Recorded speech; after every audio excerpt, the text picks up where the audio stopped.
तो हमारा term clear होगा क्या होता है। अब देखते हैं पॉलिनोमियल्स क्या होते हैं। पॉलिनोमियल होता है कॉम्बिनेशन ऑफ मेनी टर्म्स, ठीक है, बहुत सारी टर्म्स का कॉम्बिनेशन।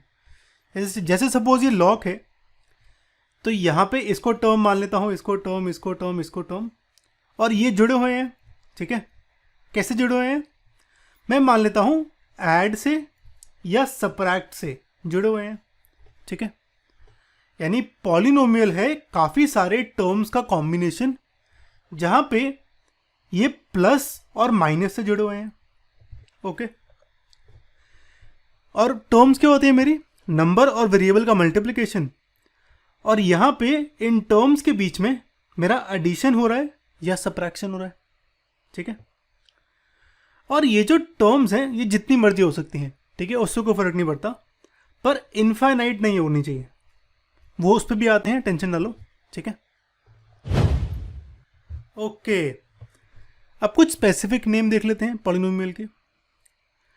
अगर मेरी एक ही टर्म है, ठीक है, यानी एक ही टर्म है, तो उसे कहेंगे हम मोनोमियल। मोनोमियल में मोनो का मतलब होता है वन, ठीक है।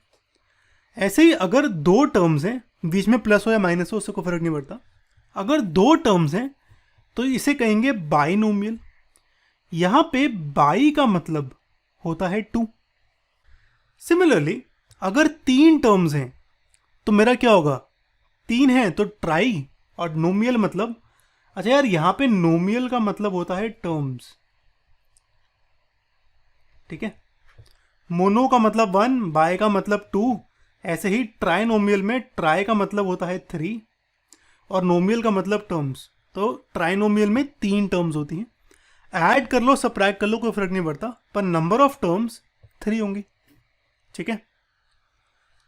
ऐसे ही अगर तीन से ज़्यादा टर्म्स हो, जितने मर्जी हो जाए, ठीक है, उससे कहेंगे हम पॉलीनोमियल। पॉलीनोमियल का मतलब होता है, पॉली मतलब मैनी और नोमियल मतलब हमने अभी देखा टर्म्स, ठीक है।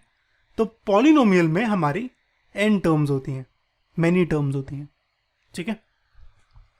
और वैसे ये जो मोनोमियल, बाइनोमियल, ट्राइनोमियल है, इन्हें भी हम पॉलिनोमियल कहते हैं, ठीक है। यानी ये सारे भी पॉलिनोमियल होते हैं और ये तो होता ही है, यानी तीन से ऊपर भी पॉलिनोमियल होता है और बाकी सारे भी पॉलिनोमियल होते हैं, ओके। अब एक्चुअल डेफिनेशन में आ जाते हैं। अगेन पॉली का मतलब मैनी, नोमियल्स का मतलब टर्म्स।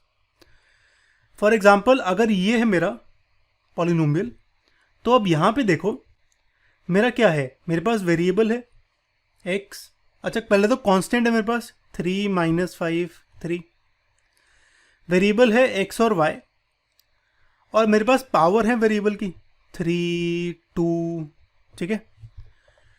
पर पॉलिनोमियल में एक चीज़ का ध्यान रखना, जो मेरी पावर्स हैं एक तो नेगेटिव नहीं हो सकती, एक्स की पावर -2 इज़ नॉट अलाउड, ठीक है। नेगेटिव पावर्स का मतलब क्या हुआ कि फ्रैक्शन में वेरिएबल नहीं हो सकता, 1/x, 1/x³, 1/x4, ये पॉसिबल नहीं है, ठीक है। अगर ये आ गए तो पॉलिनोमियल नहीं होगा।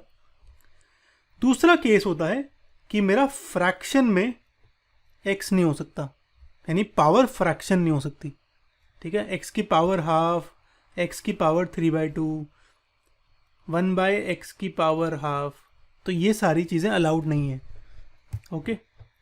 तो पॉलिनोमियल में कांस्टेंट होते हैं, वेरिएबल होते हैं, पावर होती है, पर नेगेटिव पावर और फ्रैक्शनल पावर अलाउड नहीं होती, ठीक है। अलाउड क्या क्या होता है फिर, पॉजिटिव पावर्स और ज़ीरो, यानी x की पावर ज़ीरो भी अलाउड होती है, क्योंकि 3 को लिख सकता हूँ मैं 3 × x की पावर 0, है ना। तो पावर 0 भी अलाउड होती हैं और सारी पॉजिटिव वैल्यूज़ अलाउड होती हैं। तो ये क्या हो जाएंगे, मेरे सारे होल नंबर्स अलाउड होते हैं। अच्छा, तो किस केस में पॉलिनोमियल नहीं होता, अगर नेगेटिव या फ्रैक्शन पावर्स हैं तब पॉलिनोमियल नहीं होगा।